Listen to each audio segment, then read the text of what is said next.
Shalom, selamat pagi Bapak Ibu dan saudara-saudara sekalian.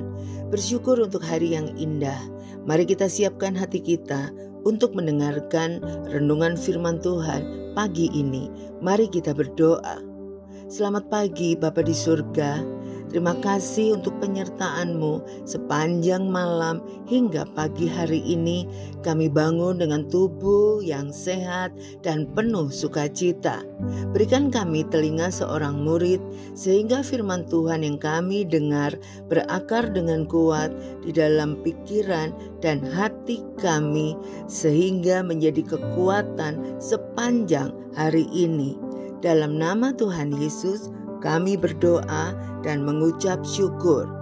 Amin. Tema kita pagi ini, iri hati, diambil dari 1 Samuel 18 ayat 6 sampai 14. Tetapi pada waktu mereka pulang, ketika Daud kembali sesudah mengalahkan orang Filistin itu, keluarlah orang-orang perempuan dari segala kota Israel menyongsong Raja Saul sambil menyanyi dan menari-nari dengan memukul rebana, dengan bersukaria dan dengan membunyikan gerincing.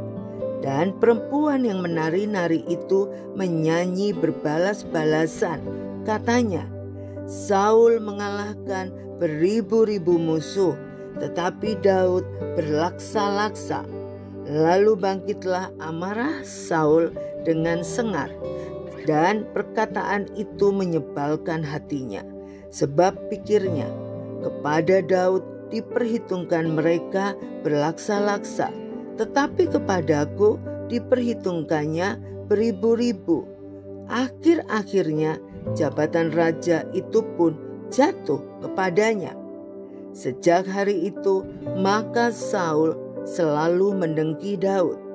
Keesokan harinya, roh jahat yang daripada Allah itu berkuasa atas Saul, sehingga ia kerasukan di tengah-tengah rumah, sedang Daud main kecapi seperti sehari-hari.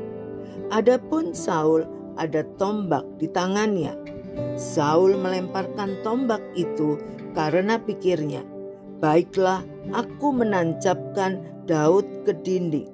Tetapi Daud mengelakkannya sampai 2 kali. Saul menjadi takut kepada Daud karena Tuhan menyertai Daud, sedang daripada Saul ia telah undur.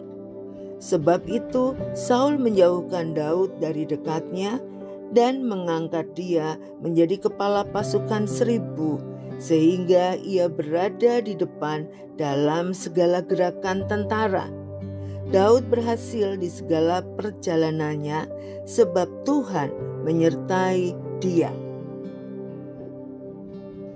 Kisah tentang kedengkian Saul kepada Daud sudah lama saya dengar. Namun suatu hari ketika membaca dengan perlahan kisahnya, saya terkejut karena Saul ternyata membenci Daud hanya karena mendengar satu nyanyian. Isi nyanyian dari para perempuan yang membandingkan prestasi perang Saul dan Daud ternyata menyebalkan hati Saul. Sejak itu pula, Saul selalu mendengki Daud sampai akhir hayatnya. Apa yang menjadi masalah Saul? Ia sukar menerima ketika prestasinya dalam peperangan sepertinya diabaikan karena Daud dianggap lebih hebat dibandingkan dengan dirinya. Padahal faktanya tidak demikian. Tak ada seorang pun mencela atau mengabaikan jasanya. Saul hanya gagal membendung iri hatinya, sekaligus memiliki kekhawatiran berkelebihan terkait statusnya sebagai raja. Ia khawatir Daud akan menggantikannya sebagai raja Israel. Pikiran paranoid seperti ini tanpa sadar terkadang juga menghinggapi kita. Ketika kita mendengar rekan kerja sekantor mendapat pujian melebihi pujian yang kita terima, apakah hati kita bisa tetap tenang?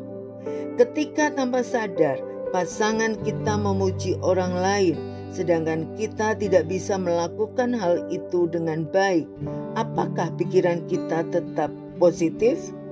Karena hal-hal di atas terjadi, kita perlu berhati-hati karena virus kedengkian yang menguasai Saul berpotensi menguasai diri kita pula. Abaikan saja hal tersebut dan berfokuslah pada sesuatu yang dapat kita lakukan dengan sangat baik.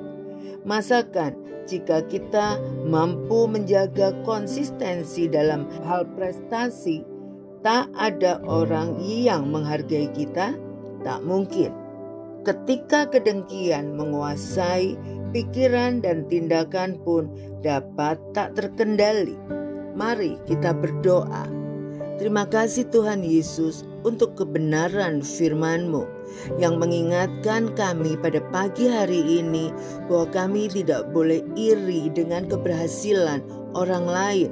Sekalipun kami dibanding-bandingkan, kami percaya setiap kami memiliki kelebihan kami masing-masing.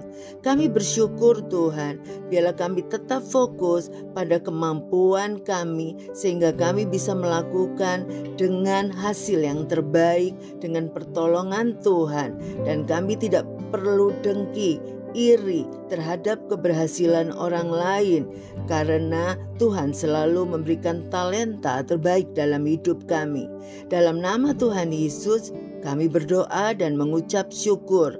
Amin. Tuhan Yesus memberkati.